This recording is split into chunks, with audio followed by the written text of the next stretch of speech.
అదే RTV app వార్తల్ని క్షణాల్లో చదివే అవకాశం ఉంటుంది. ఒక న్యూస్ పేపర్, ఒక టెలివిజన్ ఛానల్ మీ చేతుల్లో ఎప్పుడూ ఉంటాయి. ఈ పాపకొల్లు గ్రామానికి చెందినటువంటి వృద్ధ దంపతులు వాంకుడోతు కేతనాయకు, అతని భార్య వాంకుడోతు బాలి. భార్యకు ఆరోగ్యం బాగలేకపోతే అది కంటి పరీక్ష గురించి ఖమ్మం పోయి అక్కడ డాక్టర్ చూపించుకొని తిరుగు ప్రయాణం కొరకు వారి ఊరు పోవడానికి వైరా బస్ స్టాండ్కి రావడం జరిగింది. అది గమనించిన ఈ దొంగలు వాళ్ళ మెడలో ఉన్నటువంటి బంగారు సంఖ్యను చూసి ఎలాగైనా వీళ్ళు ట్రాప్ చేసి దొంగిలించాలనే ఉద్దేశంతో ఇద్దరు గుర్తు తెలియని వ్యక్తులు బస్టాండ్ లోపలికి పోయి ఎటుపోతున్నారని అడిగితే మేము ఇట్లా మా ఊరికి వెళ్తున్నాం అని చెప్పారు వాళ్ళు. మేము కూడా అటే వెళ్తున్నాం, కొత్తగూడెం వైపు వెళ్తున్నాం, రండి ఫ్రీగా తీసుకెళ్తామని వీళ్ళు చెప్తారు. చెప్తే అవసరం లేదు, నా భార్యకు ఫ్రీ టికెటే కదా, మేము వెళ్తా ఉంటే ఏమి కనెక్కర్లేదు, ఇద్దరు కూడా ఫ్రీగా తీసుకెళ్తా ఉంటే వాళ్ళ మాయా మాటలు నమ్మి వాళ్ళిద్దరు కలిసి వాళ్ళిద్దరితో బస్టాండ్ బయటికి వచ్చేసి ఆల్రెడీ ఆ బస్టాండ్ బయట రోడ్డు పైన ఇంకా మిగతా నలుగురు వ్యక్తులు సుమ్ములో కూర్చున్నారు. వీళ్ళిద్దరిని తీసుకుపోయి వృద్ధ దంపతులు ఇద్దరిని ఓల్డేజ్ పర్సన్ మీటింగ్ మాత్రం ముందు కూర్చోబెట్టి ఇద్దరిని ఎవరైతే ఫిర్యాదులో వాంకుడోతు కేతనాయకుని మధ్యలో కూర్చోబెట్టి బండి స్టార్ట్ చేసుకొని వైరా దాటిన తర్వాత కొంచెం దూరం పోయిన తర్వాత అందులో ఒక వ్యక్తి ఈ బిట్ట హనుమంతరావు అనే వ్యక్తి, దాని ఒక వ్యక్తి ఇట్లా ఇతను ట్రాక్ చేయడానికి కైల్స్ వేసి ఆటో స్టార్ట్ చేసిండు. అందులో ఈ పెద్ద మనిషికి ఏం చెప్పిందంటే, తాత నువ్వు 50 రూపాయలు పెట్టు, నీకు 100 రూపాయలు వస్తాయి, డబ్బులు వస్తాయని చెప్పి నమ్మించి అతను 50 రూపాయలు పెట్టించే 100 రూపాయలు ఇచ్చినట్టుగా నమ్మించేసిన తర్వాత మళ్ళీ 5,000 పెట్టు, నీకు పైసలు వస్తాయని చెప్పి 5,000 తీసుకొని 5,000 పోయినాయని చెప్పి నమ్మించారు. దాని తర్వాత నీకు 5,000 పోయినాయి కదా, ఇంకా ఏమైనా ఉంటే పెట్టంటే నాకు డబ్బులు లేవంటే నీ భార్య మెడల నుంచి బంగారం కొలిసింది కదా, అది కూడా పెట్టు, నీకు డబ్బులు వస్తుంది పైసలు అంటే నమ్మి అతను భార్య మెడల నుంచి బంగారం కొలిసి తీసుకొని అది కూడా పెట్టించిన తర్వాత అవి కూడా పోయినాయని చెప్పి చెప్తారు. దాని తర్వాత అప్పటికే తల్లాడ సెంటర్ దాటి కల్లూరు వైపు వెహికల్ టర్న్ చేస్తారు. అది గమనించిన ఈ వృద్ధ దంపతులు మేము మా ఊరికి జులుపాడ వైపు వెళ్ళాలి కదా, మీరు రిటర్న్ తీసుకెళ్తారని అనుమానం వచ్చి మేము దిగుతాం, మా సొమ్ము మాకు ఇవ్వండి, ఎక్కువ మాట్లాడితే చంపేస్తాం బెదిరించారు. తల్లాడు దాటిన తర్వాత కొంత దూరం పోయిన తర్వాత ఆ వృద్ధ దంపతులు మా డబ్బులు మాకు, మా సొమ్ము మాకేమని అంటే ఎక్కువ మాట్లాడితే వృత్తం ఇక్కడే చంపుతామని చెప్పి బెదిరించి డోర్ తీసేసి వాళ్ళకు గెంటేసి బయటికి నెట్టేసి ఆ సొమ్ముతోటి క్యాష్ తీసుకొని ఆ దొంగలు అక్కడి నుంచి పారిపోవడం జరిగింది.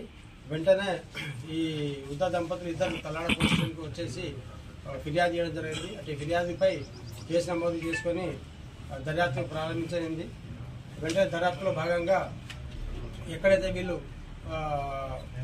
ఈ ఎవరైతే గుర్తు తెలియని దొంగలు వీళ్ళని ఎక్కడైతే పికప్ చేశారో వైరా బస్ స్టాండ్ నుంచి ఆ బస్ స్టాండ్కు వైరా సిఐ గారు మరియు ఎస్ఐ గారు అందరూ కూడా అక్కడ విజిట్ చేసి అక్కడ ఉన్నటువంటి సీసీ ఫుటేజ్లను కూడా క్షుణ్ణంగా పరిశీలించడం జరిగింది.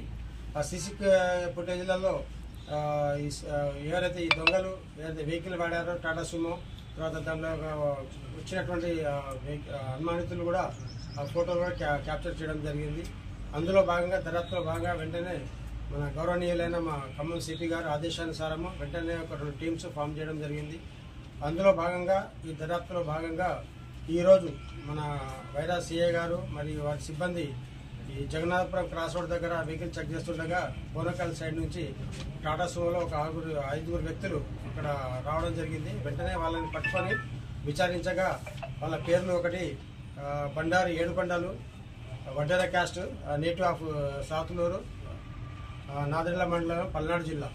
తర్వాత రెండో వ్యక్తి బిట్ట హనుమంతరావు, మూడో వ్యక్తి వచ్చేసి బండారి నాగేశ్వరరావు, నాలుగో వ్యక్తి బండారి అచ్చన్న, ఐదో వ్యక్తి లావుడ్యా శ్రీనివాసరావు నాయకు. వీళ్ళు 5 పేర్లు చెప్పడం జరిగింది. తర్వాత ఫర్దర్గా ఇంకా విచారిస్తే వీళ్ళు కూడా గతంలో కూడా ఆంధ్ర ప్రాంతంలో చాలా నేరాలు, దారిదోపిడీ, దొంగతనాలు కూడా పాల్గొన్నట్టుగా వీళ్ళు ఒప్పుకోవడం జరిగింది. ఫర్దర్గా మళ్ళీ ఆ రోజు 2వ తారీఖు రోజు వీళ్ళు ఇక్కడికి వచ్చి అమాయకులు మాటలు చెప్పి వృద్ధ దంపతుల దగ్గర దొంగిలించినటువంటి సొత్తు కూడా వాళ్ళ దగ్గర ఉంటే అటువంటి ఇంటాక్ట్ ప్రాపర్టీని కూడా గోల్డ్ చైన్, తర్వాత వాళ్ళు ఏదైతే ఉపయోగించారో అది ఆట 3 కాయిన్స్, తర్వాత సొమ్ము అంతా రికవర్ చేయడం జరిగింది. ఆ రోజు ఈ నేరం పాల్పడిన రోజు వాళ్ళు ఉపయోగించినటువంటి ఆ సొమ్మును కూడా రికవరీ చేసేసుకొని ఈరోజు వాళ్ళని రిమాండ్ తరలించడం జరుగుతున్నది. పాల్గొనడం జరిగింది. అందులో బండారు ఏడుకొండ అని వీళ్ళందరికీ టీం లీడరు. వీళ్ళు గతంలో కూడా ఈ నల్లపాడు పిఎస్, తర్వాత అద్దంకిలో రెండు కేసులు, కొన్నూరులో ఒక కేసు, ఇంకోల్లో ఇంకో కేసు, తర్వాత బిట్ట హనుమంతరావు అతను కూడా గురిజాల, నల్లపాడు, నాగార్జున సాగర్, కొన్నూరు, ఇంకొల్లు, తర్వాత బండారి లచ్చన్న, ఎడ్లపాడు, వడమట పిఎస్, విజయవాడ, అమృతలూరు, ఇంకొల్లు, ఇట్లా రకరకాల ఏరియాల్లో కూడా వీళ్ళు దాడి దోపిడీ దొంగతనాల్లో చాలా కేసులో పాల్గొన్నారు. వీళ్ళకు ఆంధ్రాలో కూడా వీళ్ళ మీద సస్పెక్ట్ షీట్ కూడా మెయింటైన్ అవుతున్నది. సో రీసెంట్లీ ఇంకొల్లు పిఎస్లో వీళ్ళందరూ డిసెంబర్ నెలలో అరెస్ట్ కాబడి జైలు నుండి రీసెంట్లీ బయటకు వచ్చారు.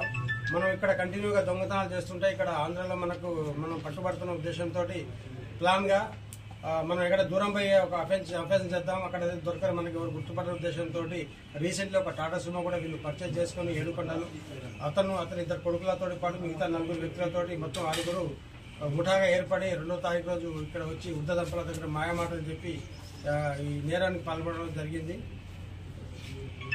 సో వాళ్ళని ఈరోజు రిమాండ్ నిమిత్తం తరలించడం జరుగుతుంది. ఈఏ గారు మరియు తల్లాడ ఎస్ఐ గారు, వైరా ఎస్ఐ గారు వీళ్ళు అందరి సిబ్బంది కూడా బాగా కష్టపడి ఈ యొక్క కేసును వితిన్ 2-3 డేస్లో ఛేదించడం జరిగింది. వారిని కూడా అప్రిషియేట్ చేయడం జరిగింది. అతను వచ్చేసి నాగేశ్వరరావు, ఇంకొక అతను వచ్చేసి తిరుపతి రావు. ఇది అతను అప్స్కాండింగ్ ఉన్నాడు. 5గురిని కస్టడీ తీసుకున్నాడు. మొత్తం దీనిలో 6 పాల్గొన్నారు. అందులో 5గురిని కస్టడీలో తీసుకోవడం జరిగింది. ఒక అతను అప్స్కాండింగ్ ఉన్నాడు. అతని కూడా త్వరలో కూడా పట్టుకోవడం జరుగుతుంది.